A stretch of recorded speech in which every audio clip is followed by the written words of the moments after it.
नमस्कार साथियों, स्वागत है आप सभी का वाईफाई स्टडी पर। मैं हूं अंकित अवस्थी। आप लोग देख रहे हैं मेरे साथ में एक बहुत इंटरेस्टिंग और इम्पॉर्टेंट टाइटल, जिस टाइटल में हम आप लोगों को बताएंगे और आप लोगों को समझाएंगे कि किस प्रकार से न्यूज़ जो है वो बनती और बिगड़ती हैं। जिस प्रकार से इन दिनों हम रोजाना एक बहुत खूबसूरत सी इमेज देखते हैं, हमारे सामने कभी साफ सुथरी दिल्ली दिखाई जाती है, कभी साफ हुई गंगा दिखाई जाती है। इन सभी स्थितियों में आज एक इमेज हम आपके साथ लेकर के आए हैं, एक ऐसी स्थिति लेकर के आए हैं जिससे आपको ये बताएंगे कि हर चीज के पीछे कोरोना को क्रेडिट देना ठीक नहीं है, अदरवाइज कोरोना नाराज हो जाएगा। मेरे प्यारे साथियों, मजाक से हटकर के अगर हम बात करें तो हाल ही में इस प्रकार की न्यूज उड़ना शुरू हुई थी कि उत्तरी ध्रुव में ओजोन छिद्र बंद हुआ है। ये तो सही बात थी, उत्तरी ध्रुव में ओजोन छिद्र लगभग 1 मिलियन किलोमीटर स्क्वायर क्षेत्र में फैला हुआ ओजोन होल बंद हुआ, लेकिन वो कोरोना के कारण बंद नहीं हुआ है। असल में क्या हुआ साथियों, ब्रिटेन के अंदर, यूरोप के अंदर एक कोपरनिकस करके इंस्टीट्यूट है जो कि एनवायरनमेंट से रिलेटेड सर्च करता है, यूरोप का ही है कंबाइंड रूप से, कॉपरनिकस इंस्टीट्यूट। और उसने अपनी तरफ से एक इंफॉर्मेशन कोट करी और उसने कहा कि इस बार उत्तरी ध्रुव पर बना हुआ ओजोन छिद्र बंद हो रहा है। बस इतना लिख करके, वो बात लिख करके क्लोज कर दिए। लोगों ने थैंक्स टू कोरोना लिखना शुरू कर दिया। लोगों ने कहा कि देखिए, इंसानों की एक्टिविटी जो है वो इनकी प्रभाव से, कोरोना के प्रभाव से लोगों ने काम करना बंद किया और प्रकृति ने अपने आप को हील करना शुरू कर दिया। तो हाल ही में कोपरनिकस इंस्टीट्यूट ने अपनी तरफ से ये बात क्लियर करते हुए कहा कि साहब, ठीक बात है कि कोरोना के प्रभाव से प्रकृति यानी नेचर हील हो रही है, लेकिन ओजोन की हीलिंग इसके कारण नहीं हुई है। इसके जगह दूसरा जो फैक्टर उन्होंने बताया वो था पोलर वर्टेक्स। उन्होंने कहा कि पोलर वर्टेक्स बनने के कारण ऐसा हुआ है। तो हम जानेंगे कि ये क्या है पोलर वर्टेक्स और किस प्रकार से इसका प्रभाव हावी है, लेकिन उससे पहले मैं आप लोगों को कुछ जरूरी बातें बता देता हूं। नंबर 1 मेरे प्यारे साथियों, अनअकैडमी पर आप सभी साथियों के लिए, अगर आप बैंकिंग की तैयारी कर रहे हैं, रेलवे की कर रहे हैं, एसएससी की कर रहे हैं, तो उनके लिए free of cost special classes ली जा रही हैं मेरे द्वारा रोजाना सुबह 10 बजे। और उन स्पेशल क्लासेस में कहां से उन्हें ढूंढना है, तो अनअकैडमी लर्निंग ऐप डाउनलोड करने के बाद स्पेशल क्लास एसएससी सेक्शन में जाके स्पेशल क्लासेस सर्च करें और रोजाना 10 बजे मैंने इंडियन इकोनॉमी शुरू कर दी है। आज उसका पहला लेक्चर था, कल आपका दूसरा लेक्चर इंडियन इकोनॉमी का स्पेशल सेशन होगा। आप इस सेशन को ज्वाइन करके अपने इंडियन इकोनॉमी के बारे में अपना इंटरेस्ट रेज कर सकते हैं। इसी क्रम में अगर आप लोग चाहते हैं कि आपकी एकदम बेसिक्स के साथ में हिस्ट्री, ज्योग्राफी, पॉलिटी, इकोनॉमी सही हो जाए, तो आप इस बैच को शुरू करें जो कि एकदम फाउंडेशन बैच है। यहां पर मैंने शुरू किया हुआ है ज्योग्राफी, और ज्योग्राफी में भी वर्ल्ड ज्योग्राफी, जिसको मैं मैपिंग के साथ आपको समझा के ले रहा हूं। तो वर्ल्ड ज्योग्राफी चल रही है मैपिंग के साथ, इंडियन ज्योग्राफी भी पढ़ाई जाएगी आपको मैपिंग के साथ, और इसी क्रम में अन्य सब्जेक्ट आपको polity, economy, history, science, current affairs भी मेरे द्वारा आपको एसएससी एग्जाम के किसी भी लेवल पर बैठने के लिए तैयार करवाए जा रहे हैं। यह है एक फाउंडेशन बैच है जिसमें मैं उन बच्चों को लेकर चल रहा हूं जो अपनी तैयारी को शुरू करना चाहते हैं। अगर आप भी हैं इस क्रम में तो आप भी इस बैच को ज्वाइन कर सकते हैं। मेरा रेफरल कोड है अंकित10, जिसका यूज करके आप फीस में 10% डिस्काउंट भी पा सकते हैं। इसके अतिरिक्त जो एसएससी एग्जाम में जरूरी मैथ, रीजनिंग और इंग्लिश है, वो भी आपको इसी सब्सक्रिप्शन आईडी में एक ही बार लगाने पर मिल जाएगी। जो क्लासेस निकली हैं वो भी आपको मिल जाएंगी और उनका पीडीएफ भी प्राप्त हो जाएगा। चलिए साथियों, शुरू करते हैं। खबर को ध्यान से सुने। हुआ क्या मेरे प्यारे साथियों, कॉपरनिकस एटमॉस्फेरिक मॉनिटर सर्विस, ये यूरोपियन यूनियन की एक अर्थ मॉनिटरिंग प्रोग्राम है। इसने हाल ही में 23 अप्रैल को यह अनाउंस किया था कि भाई ओजोन का लगभग 1 मिलियन स्क्वायर किलोमीटर जो एरिया है आर्कटिक सर्कल के ऊपर, वो सही हो गया है। लोग पूछने लगे और मैंने आपको पूरी स्टोरी समझा दी। अब मैं आपको बताता हूं कि ये क्या है आर्कटिक सर्कल और कहां की ये बातें हो रही हैं। मेरे प्यारे साथियों, हम जब अर्थ को देखते हैं तो अर्थ के अंदर हमको ये अर्थ की स्ट्रक्चर में मालूम होता है, बीच में तो इक्वेटर है, लेकिन ऊपर की तरफ नॉर्थ पोल कहलाता है और नीचे की तरफ साउथ पोल कहलाता है। साउथ पोल की तरफ जो यहां पर एक मेनलैंड है जिसे आप क्या कहते हैं, अंटार्कटिका। किस नाम से जानते हैं, अंटार्कटिका। और ऊपर की तरफ जो क्षेत्र है मेरे प्यारे साथियों, इसे आप जानते हैं आर्कटिक के नाम से, है ना, आर्कटिक। मेरे प्यारे साथियों, ये जो आर्कटिक वाला क्षेत्र है, यहां पर ओजोन का लेयर जो था वो डिप्लीट हुआ था, यानी कि यहां पर ओजोन के अंदर छिद्र हुआ था, वो छिद्र फिलहाल के लिए बंद हो गया है। तो अब आप पूछेंगे इसका मतलब सर वो जो हम पढ़ते आए थे ओजोन का डिप्लीशन, जिसे नापने के लिए हम यूनिट काम में लिया करते थे डॉप्सन यूनिट, अब वो सारे काम बंद हो जाएंगे? नहीं भाई, असल में जिस ओजोन को आप पढ़ते आए हैं वो साउथ पोल पर उपस्थित है, यानी कि जो दुनिया का सबसे बड़ा ओजोन छिद्र है वो साउथ पोल में स्थित है। फिलहाल के लिए जो छिद्र बंद हुआ है ये बना ही था, और बना हुआ छिद्र हाल में बंद हुआ है आर्कटिक सर्कल पर। फिर आप पूछेंगे लेकिन सर बात तो इंटरेस्टिंग है, जब आर्कटिक पर बंद हो गया है तो अंटार्कटिक पर भी हो जाएगा, ऐसा क्या कारण है जिससे ओजोन छिद्र बंद हुआ? तो साथियों, ओजोन छिद्र बंद होने से पहले मैं आपको यह समझाना चाहूंगा कि किस प्रकार से ओजोन बनती है और ओजोन हमारे लिए फायदेमंद कैसे होती है। देखिए साथियों, यह है एक आपके सामने रिप्रेजेंटेटिव इमेज है, इसे आप देखने का प्रयास करें। साथियों, आप सभी जानते हैं कि जिस ऑक्सीजन को हम इनहेल करते हैं उसका मॉलिक्यूलर फॉर्मूला O2 होता है। इस O2 फॉर्मूले के साथ में यदि नेसेंट ऑक्सीजन यानी कि परमाणुीय ऑक्सीजन अगर मिल जाए तो O2 और O मिलकर के O3 का निर्माण होता है।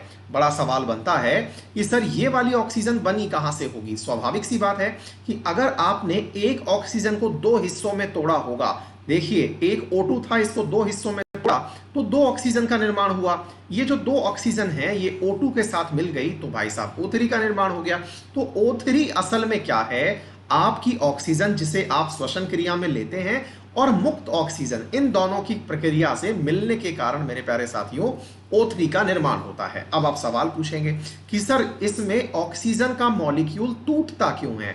साथियों, ऑक्सीजन के मॉलिक्यूल को टूटने के लिए सूर्य की तरफ से आने वाली अल्ट्रावायलेट विकिरणें, जिन्हें आप पराबैंगनी किरणें कहते हैं, ये जिम्मेदार होती हैं। हमको मालूम है कि सूर्य की तरफ से इलेक्ट्रोमैग्नेटिक रेडिएशंस जो कि तमाम रेंज की हमारी तरफ आती हैं, उनमें से अल्ट्रावायलेट रेडिएशंस जिनकी वेवलेंथ कम होती है, ज्यादा ऊर्जा वाली होती हैं, अगर हमारे शरीर तक पहुंच जाएं तो हमारी कोशिकाओं को डैमेज कर सकती हैं।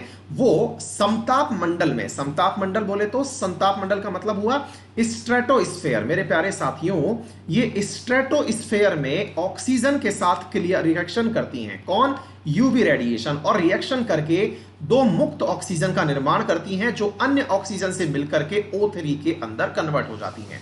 अब आप सवाल पूछेंगे सर हम तो ये पढ़ते आए थे कि ओजोन लेयर जो होती है ये असल में पराबैंगनी किरणों को यानी यूवी रेडिएशन को रोकने का काम करती है, लेकिन आप तो कुछ और ही बता रहे हैं। अरे मेरे भाई, असल में क्या है, जिस ओजोन की वजह से आपको नुकसान होने जिस यूवी की वजह से आपको नुकसान होने वाला था, वो यूवी रेडिएशन ओजोन के निर्माण में लग गई। कहने का मतलब यह हुआ कि जो आप तक आने वाला था सूर्य का प्रकाश अल्ट्रावायलेट, उसको ऑक्सीजन ने खुद के ऊपर ले लिया और खुद के ऊपर लेकर के अपने आप को कन्वर्ट करवा लिया, किसमें? O3 में। उम्मीद है आपको यह बात समझ में आए कि ओजोन का जो निर्माण है असल में वो होता ही अल्ट्रावायलेट किरणों के कारण है। तो अल्ट्रावायलेट किरणें ओजोन के द्वारा रोकी नहीं जा रही हैं, असल में ओजोन का निर्माण कर रही हैं, यानी ऊर्जा का जो स्रोत है। फिर आप पूछेंगे सर फिर ये क्यों कहते हैं कि ओजोन का डिप्लीशन हो जाएगा, ओजोन विघटित हो जाएगी